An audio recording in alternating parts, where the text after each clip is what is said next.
अस्सलाम वालेकुम। वालेकुम अस्सलाम वरहमतुल्लाह। जी क्या मसला है?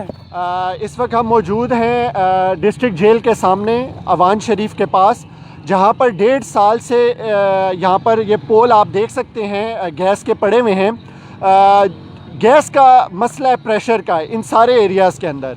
अवान शरीफ के अंदर इवन के गर्मियों के अंदर भी गैस नहीं आती।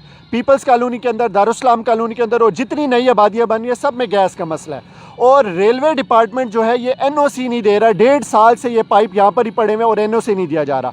मैं रेलवे डिपार्टमेंट को कहता हूँ कि ये आपका काम बनता है कि NOC दे। एक आम आदमी इस गैस के प्रेशर से तंग आ चुका है, अपने सिलेंडर भरवा के, और इस महंगाई के दौर के अंदर भी अपने सिलेंडर भरवा के तंग आ चुका है। खुदारा अभी एहसास करें और NOC दें ताकि इस पूरे इलाके के अंदर गैस का मसला हल हो सके। मैं वज़ीर जो हमारे रेलवे के हैं आज़म सवाती साहब, उनसे भी रिक्वेस्ट करता हूं कि फौरी तौर पर ये गैस पाइपलाइन डालने के लिए NOC जारी करें ताकि एक आम आदमी जो सफ़र कर रहा है गैस के प्रेशर से, उसका मसला हल हो सके। शुक्रिया। थैंक यू जी।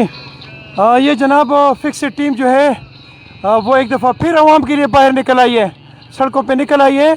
और ये जो गैस के पाइप पड़े हुए हैं, ये चूँकि इस रेलवे फाटक से रेलवे डिपार्टमेंट इजाज़त नहीं दे रहा, इसके लिए ये रिक्वेस्ट कर रहे हैं कि आप एक्शन में आएँ।